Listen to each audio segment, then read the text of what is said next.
it take to launch a new project? What does it take to bring together something and have a recipe of success?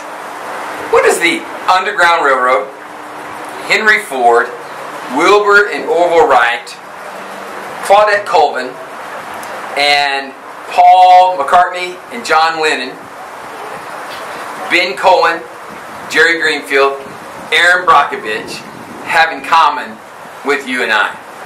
What do they have that's the same that you and I who are here today? What is it the same? I suggest that they understood what it was to create a brand new environment. A brand new environment that would enhance the lives of other people. I'm convinced they sort of understood what it was like to take 8 studded Legos, 6 of these 8 studded Legos, and how many different combinations that it would take for them to come together. For 8 studded Legos to come together, and you have 6 of them, how many different combinations can you put together? It's astounding. Yet, for that to happen, there's something that must happen with these 8 studded Legos, or any Legos. First of all, they must connect with each other. They have to communicate, allowing each other's differences and in their own language, the language of a Lego, and then they have to collaborate together. How many can you do with just 6 8-studded Legos? 106,481,500 different ways. That's astounding, isn't it?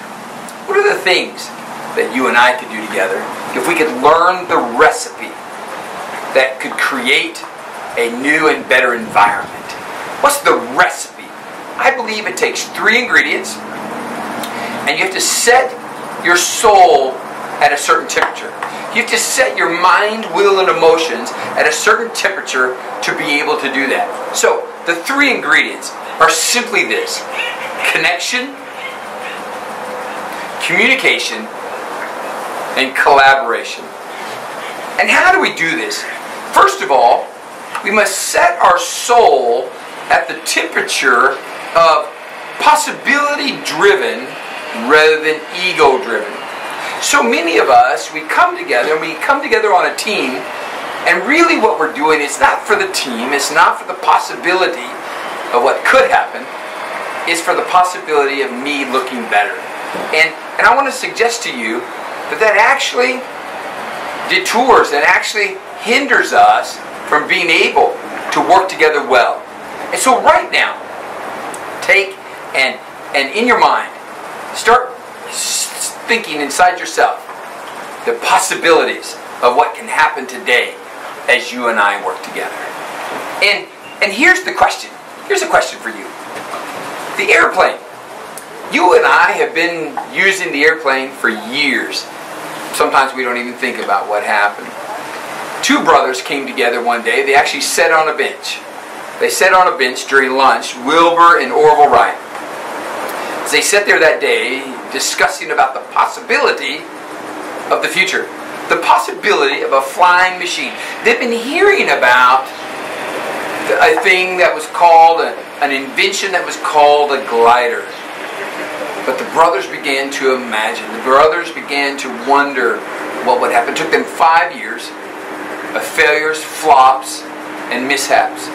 Yet, on that fateful, cold, windy December morning, in a place we now know as Kitty Hawk, they flew. They flew 3 times that day, and each time they increased their distance and their height. And the reason they were able to do that, because they went from making decisions based on failures, flops, and mishaps, and began to make decisions based on successes. I'm convinced that you and I, as we work together today, as we collaborate together, as we create this recipe of success with these 3 ingredients, cooked at the right temperature, we can be very successful for those that we serve. What about DNA? DNA's always been around, and yet it had never had a name. Nobody really understood it until 2 doctors came together. Dr. Watson and Dr. Crick. Dr. Watson and Dr. Crick had been reading the materials of other doctors, and they meet, and they begin to discuss, and over time, they discovered the strand of life, and they called it DNA. And what about these two fellas? You ever go down to that store, you ever buy that ice cream, that funky kind of gnarly ice cream that we call Ben & Jerry's ice cream? These ice cream had been around forever, and yet these two fellas, Ben Cohen and Jerry Greenfield, had come together and they wanted to twist ice cream. They wanted to make it a little bit different.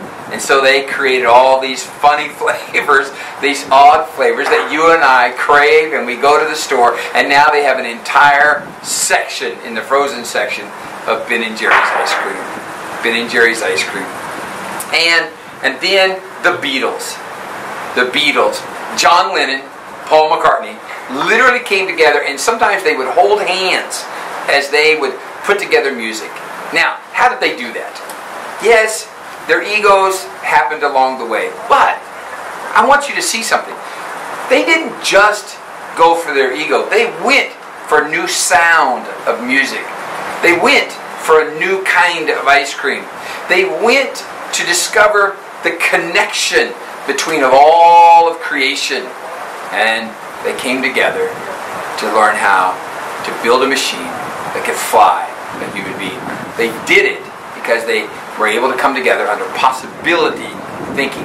You and I are here together, and if we're here with possibility thinking and we're driven by possibilities, great things will happen today that will enhance the lives of people that you and I may never ever get to meet. We may never get to meet them. They may never know our names, yet they will know somebody came together because their lives will be enhanced because of what we do here today. So, what are the elements of the first ingredient? The elements of connection. What are the elements that come together? I think there's 7 of them that come together that make up connection. I'd like to give them to you today. If you have a piece of paper, write down numbers 1 through 7, and I'm going to give them to you really fast. The first one is to be able to connect with other people, we must, first of all, connect with ourselves. We must connect with ourselves, and in doing that, we must learn how to, number 2, just really be real. Be genuine on a regular basis. So, element number 1 of connection is to connect to yourself. Element number 2 is be real. Be genuine when you're around other people. Allow them to see who you really are. Element number 3 of connection is just live, celebrate who you are. Element number 4 is know who you're serving. Who is it that brings us together today for this collaborative effort? Who are we wanting to serve? Who are we wanting to enhance the lives of at the end of the day, at the end of the week, when it's all done?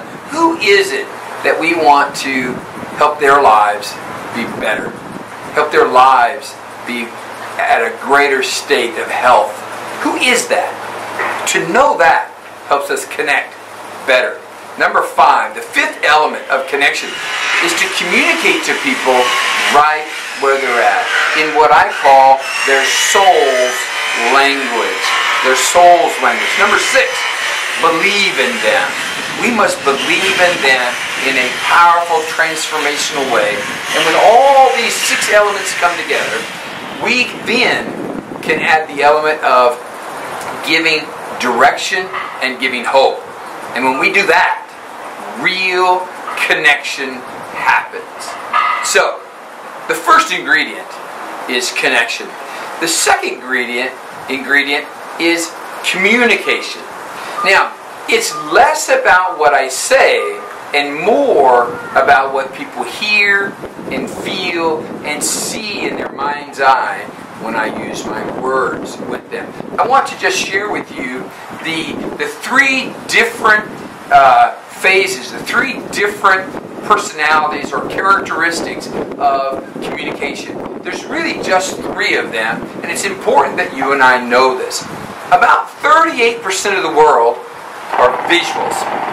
What I mean by that is their lives are built around, their decision bases are built around what they see more than anything else. And then you have those that are auditory. The auditory make up about 28%, and then the kinesthetics. Now, what's the difference between visual, auditory, and kinesthetic? Kinesthetic people are those people that are feeling-centered. Auditory is about what they hear. In fact, as you are watching this, you that are auditory, here's what's happening right now. You're hearing the jackhammer in the background. You heard the saw just a little bit ago. And you that are visual, you are stuck looking at the water. And you that are kinesthetic, you are feeling this environment, because that's how we are. So 34% kinesthetic, 28% auditory, and another 38% visual. It's important that as we add the ingredient of communication, that we use terms of seeing, terms of hearing, and terms of feeling, so that we can connect well. Once that happens, and we understand this, then we can truly be able to collaborate about possibilities. So let's go over this again. Possibility-driven rather than ego-driven is the temperature we need to set our souls, our mind, our will, and our emotions. And then we can be like the inventors of the airplane. Then we can be like the two doctors that came together, Dr. Watson and Dr. Crick, to discover DNA. And then Ben and Jerry. Who doesn't want some Ben and Jerry's ice cream? I'm glad they were around. And don't you like listening to the Beatles? Don't you like what John Lennon and Paul McCartney did together? They worked together. The Underground Railroad from 1850 to 1860 was because a large group of people came together at the peril of their own life and existence to enhance the lives of other people. Henry Ford wanted to make a car that the average person could have. Claudette Colvin was a young teenage girl. She had come to school, probably ate lunch that day at our schools, and that afternoon, rather than getting on the bus and sitting where she normally sits, she sat in a seat. She wasn't allowed to sit there, not by choice, but because she was born the way she was. It was a travesty what happened to her, and yet she sat there. And it was the collaborative effort of what she did and what many people did that sparked a change that happened in America that is still changing. I'm suggesting to you that when you and I collaborate together, we bring about great change. This recipe of success, with the ingredients of connection, communication, collaboration, at the temperature of possibilities are possible. Possibility mindset, setting our soul's temperature to possibility thinking, enhances the lives of other people. I'm Matt, and I'm your friend.